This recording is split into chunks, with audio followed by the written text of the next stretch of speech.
A'udzubillahiminasyaitonirrajim. Bismillahirrahmanirrahim. Assalamualaikum warahmatullahi wabarakatuh.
Alhamdulilladzi khalaqas samawati wal ard wa ja'ala dhulumatil lan nur.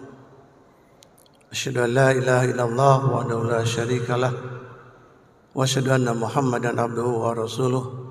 Allahumma shalli ala Muhammad wa ala alihi wa sahbihi wa mawala amma ba'd. Fa ya hadirun ittaqullah haqqa tuqatih wa la tamutunna illa wa antum muslimun. Qala Allah Ta'ala fil Qur'anil Karim wa huwa asdaqul qailin. A'udzu billahi minasyaitonir rajim. Bismillahirrahmanirrahim. Alhaakumut takatsur hatta zurtumul maqabir.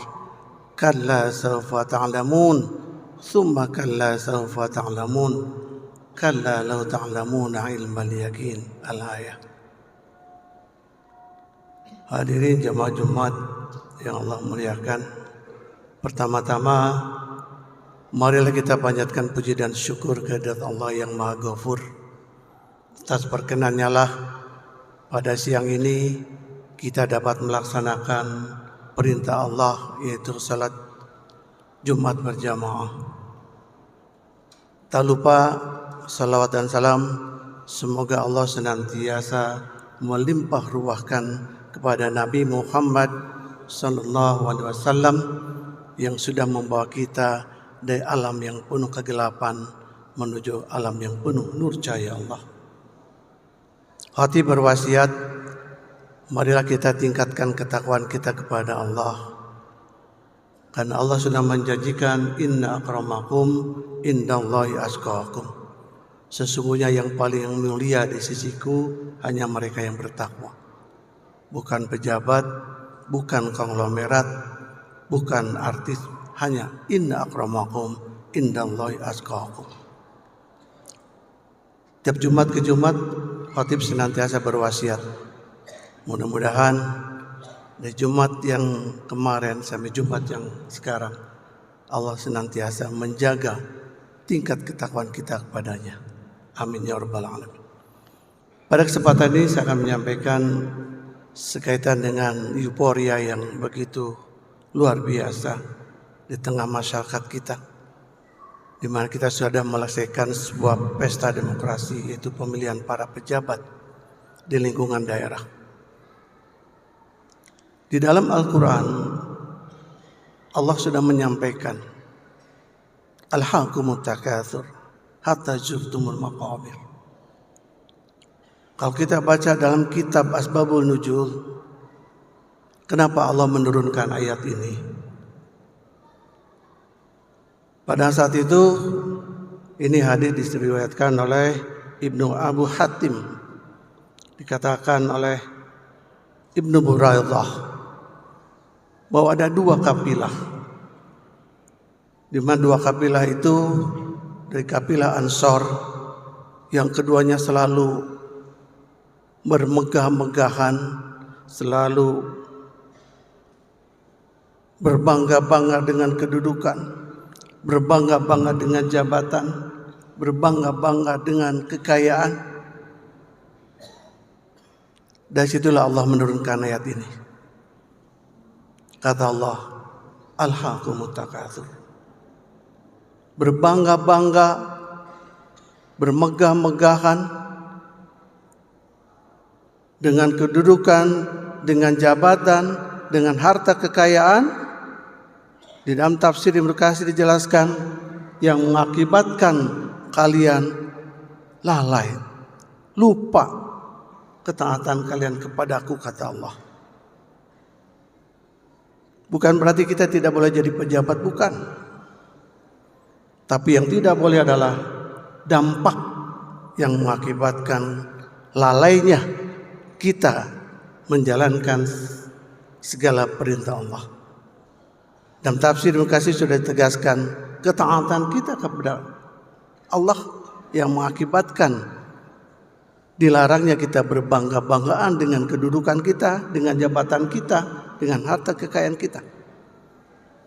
Bahkan dilanjutkan di dalam surat At-Takatsur, hatta zurtumul maqabir,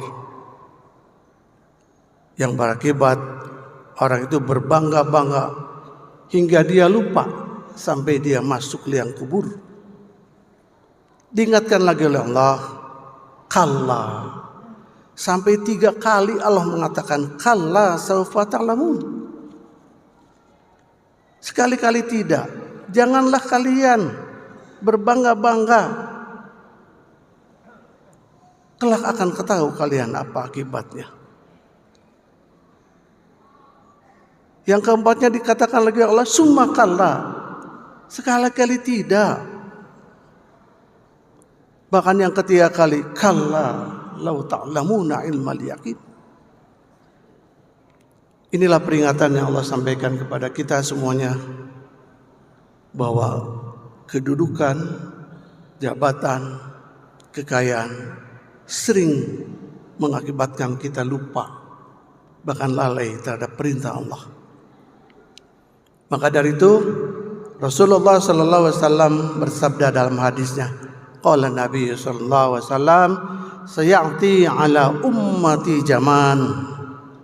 Kata Rasulullah, akan datang pada umatku suatu masa, suatu zaman yang akan terjadi pada umatku. Kata Rasulullah, kapan? Sekarang atau nanti? Kita lihat saja. Sekarang kita sudah merasakan itu. Apa yang Allah sampaikan, sayati ala ummati rajaman. Ternyata yuhibbunal khamsah. Kecintaan akan 5 hal. Dan ada kebalikannya, selain yuhibbunal khamsah, tapi wayansawnal khamsah, dan lupa terhadap 5 hal. Para sahabat bertanya kepada Rasulullah, apa itu wahai Rasulullah? Ke-5 hal itu apa ya Rasulullah? Kata Rasulullah, yuhibbunad dunya wa yansawnal akhirah. Ternyata umatku itu lebih cinta dengan dunia dan melupakan akhirat. Pada Al-Quran sudah menegaskan, walal akhiratu khairul laka minal ula. Dan tidaklah akhirat itu khair, lebih baik ad-dunya daripada urusan dunia. Kalau kita baca dalam surat Al-Hadid, Allah sudah menegaskan dalam surat Al-Hadid, al-hayatud dunya lahimun wa lahun, bahwa kehidupan dunia itu hanya permainan dan senda gurau. Jadi main-main saja dunia ini. Dalam surah Al-Hadid ayat ke-20 juga dijelaskan lebih lanjut, al-hayatud dunya illal mata'ul gurur, bahwa kehidupan dunia itu hanyalah kenikmatan yang menipu. Jadi kita ini mendapat apapun yang ada di dunia, gak ada apa-apanya. Kedudukan, kekayaan, popularitas, apapun yang kita miliki fana, semuanya rusak. Itu hanya main-main saja. Dijelaskan oleh Allah di dalam surat Al-Hadid. Bahkan di dalam hadis yang disampaikan oleh Imam Tabrani menjelaskan, barang siapa yang hatinya telah dilapisi oleh kecintaan dunia, maka dia akan selalu diliputi oleh 3 hal. Apa saja 3 hal itu? Yang pertama, kesengsaraan yang tidak ada habis-habisnya. Jadi kalau kita cinta dunia, maka kesengsaraan itu tidak akan ada habis-habisnya. Yang kedua, rakus yang tidak berkesudahan, merasa kurang, terus saja. Sudah terkumpul 1 triliun, masih juga kurang. Masih sampai terkumpul sekian ratus triliun, masih juga kurang. Rakus. Itu disebabkan kenapa? Kata Imam Tabrani menjelaskan, itu disebabkan karena kecintaan kita terhadap dunia. Dan yang ketiga adalah angan-angan yang tidak ada ujungnya. Inilah 3 hal yang disampaikan apabila kita cinta dengan dunia. Maka dari itu Rasulullah mengamanatkan kepada kita semuanya, bahwa di era atau di zaman, kata Rasulullah, suatu ketika yuhibbunad dunya wa yansawna akhirah. Ternyata umatku itu akan lebih mencintai dunia daripada akhirat. Yang kedua, apalagi ya Rasulullah? Kata Rasulullah SAW dikatakan wa yuhibbunal hayata wa yanshawna maut. Ternyata umatku itu lebih cinta dengan kehidupan lebih dicintai daripada kematian. Bahkan amanat dari Allah sudah jelaskan, kullu nafsin dha'iqatul maut. Semua kita pasti akan meninggal. Semua yang bernyawa pasti akan meninggal. Saudara kita, seorang ulama yang kita banggakan di usia yang relatif muda, 62 tahun, sudah meninggalkan kita. Rasulullah mengamanatkan bahwa umatku usianya dalam rentang rata-rata 60 tahun sampai dengan 70 tahun. Kalau kita yang sudah berusia 60 tahun, perlu segera untuk ingat Allah. Perlu segera untuk lebih mengingat kepentingan akhirat daripada urusan dunia. Bahkan seorang konglomerat dari Cina, Jack Ma, dia mengatakan, if you are 60 years up, katanya, you have to support the young people and you focus on to the children. Apabila Anda sudah berada di usia ini, bukan seorang muslim, dia seorang Alibaba. Pemilik Alibaba, dia mengatakan apabila Anda sudah berada di usia 60 tahun bahkan lebih, Anda dukunglah anak-anak muda kita.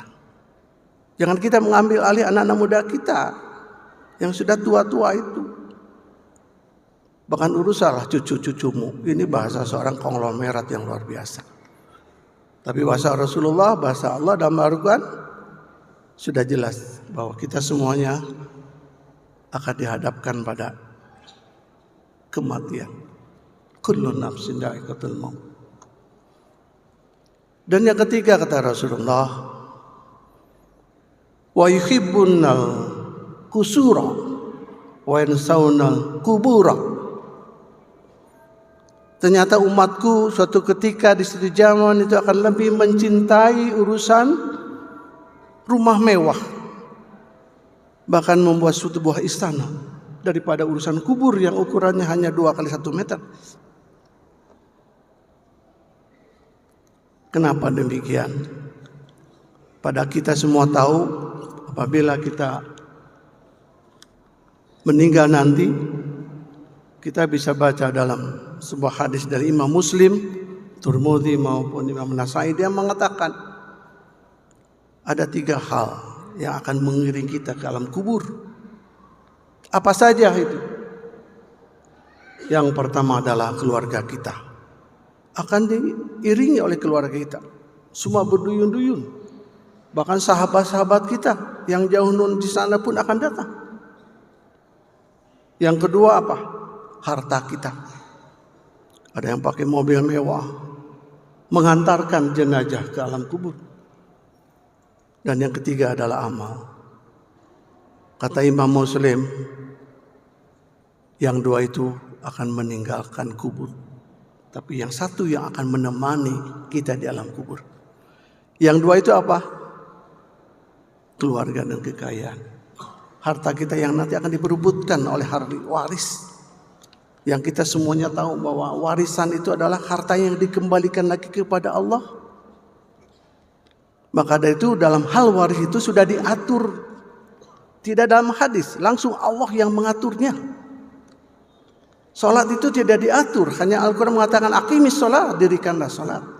Wa ataz zakat, berikanlah, tidak diatur secara detail. Tapi hadis yang menguraikan itu semua. Tapi urusan waris Allah yang mengatur. Jadi jangan menganggap bahwa waris itu tidak adil. Allah sendiri yang maha mengatur, yang maha mengetahui segala sifat kita. Karena itu kalau ada harta waris itu ikuti saja. Karena aturannya dalam surat An-Nisa dari ayat ke-8 sampai ke 11 sudah detail sekali di situ. Berapa bagian per bagian. Karena itu harta Allah, bukan harta kita. Yang dikembalikan lagi, orang meninggal kembalikan lagi, maka Allah yang mengatur segalanya. Itulah yang ketiga, wa yuhibbunal fusul wa yansawnal qubur. Yang keempat, kata Rasulullah SAW, wa yuhibbunal mal wa yansawnal hisab. Ternyata kita lebih mencintai harta kekayaan kita daripada hisab. Ini yang mungkin agak mengerikan dan harus pencatatan kita. Kata Rasulullah SAW di dalam hadisnya jelaskan bahwa yang dihisab itu adalah fa inna halalaha hisabun. Yang dihisab itu harta halal.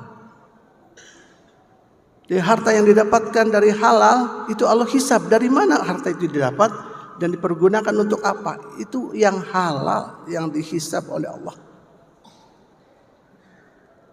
Jadi kalau begitu Rasulullah, bagaimana dengan harta yang haram? Ini kata Rasulullah SAW, wa haramaha adab. Kalau harta haram itu bukan dihisab tapi diazab. Orang sudah mengumpulkan 1 triliun, belum diambil sudah KPK yang ambil duluan. Nanti oleh Allah itu bukan lagi dihisab, wa haramun adab. Jadi harta yang haram itu siksaan yang akan kita dapat, azab, bukan lagi dihisab. Kalau halalun, baru Allah akan menghisabnya. Sekarang kita lihat di rumah kita berapa harta halal, berapa harta halal. Makanya para koruptor ditangkap kemudian diambil kekayaannya, itu bagus, dibersihkan. Daripada yang tidak ketangkap, dikumpul-kumpul. A'udzubillahi min dzalik. Kalau kita sadar itu semuanya, ya segeralah. Maka itu dalam hadis, dari hadis Dailani yang mengatakan sahruju min haramiha. Kata Dailani mengatakan tinggalkanlah harta haram itu. Mumpung kita masih hidup. Dan yang terakhir kata Rasulullah, wa yuhibbuna khalq wa yansawna khaliqu. Ternyata kita lebih mencintai makhluk daripada mencintai Khalik Allah. Apa yang dicintai dari makhluk? Kita banyak yang mencintai jin. Sekarang sedang ada fenomena baru mencintai Nyi Roro Kidul, mencintai batu, mencintai pepohonan, macam-macam dicintai. Itu semuanya makhluk. Dan itu sudah disampaikan oleh Rasulullah. Ternyata suatu ketika umatku akan mencintai makhluk daripada mencintai aku, kata Allah. Mudah-mudahan kelima pesan Rasulullah ini semakin mengingatkan kita bahwa hidup ini tak lama, hanya sebentar saja. Supaya kita tidak terkena dalam surat At-Takasur, Alhaakumut Takasur. Mudah-mudahan Allah senantiasa melindungi kita semuanya. Amin ya rabbal alamin. Barakallahu li wa lakum.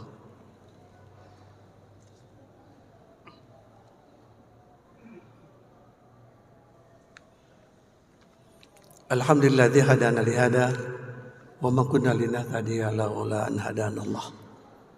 Asyhadu an la ilaha illallah wahdahu la syarika lah wa asyhadu anna Muhammadan abduhu wa rasuluh. Allahumma salli ala Muhammad wa ala alihi wa sahbihi wa mawala amma ba'd. Fa il hadirun ittaqullaha haqqa tuqatih wa la tamutunna illa wa antum muslimun. Qala Allah ta'ala bil Qur'anil Karim wa asdaqul qailin. A'udzu billahi minasyaitonir rajim.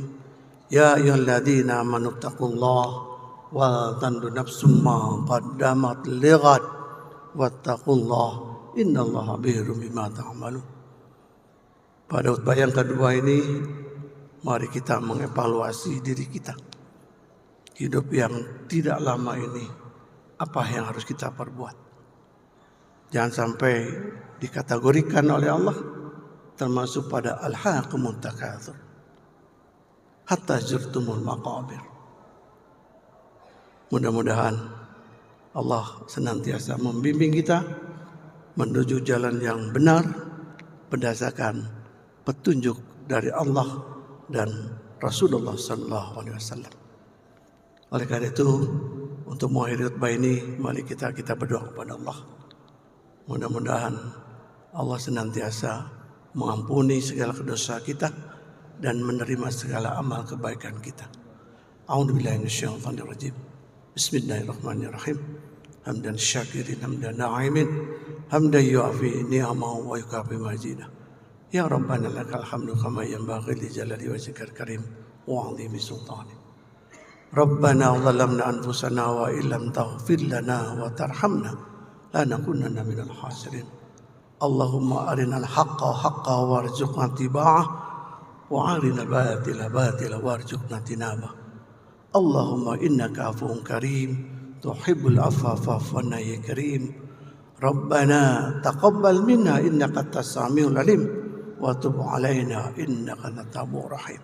Allahumma inna nas'aluka salamatan fid din wa afiatan fil jasad wa ziyadatan fil ilmi wa barakatan fil rizqi wa taubatan qabla al maut wa rahmatan indal maut. Allahumma hawwin 'alaina bi syikaratil maut wan najata minan nar wal 'afwa indal hisab. Rabbana atina fid dunya hasanah wa fil akhirati hasanah wa qina 'adzaban nar. وأتنا جنة مع أبرار يا عزيز يا غفار يا رب العالمين. سبحان ربك رب العزة عما يصفون والسلام على المرسلين والحمد لله رب العالمين. عباد الله إن الله يأمر بالعدل والإحسان وإيتاء ذي القربى وينهى عن الفحشاء والمنكر والبغي يعظكم لعلكم تذكرون ولذكر الله أكبر. أستغفر الله لي ولكم. أقيموا الصلاة.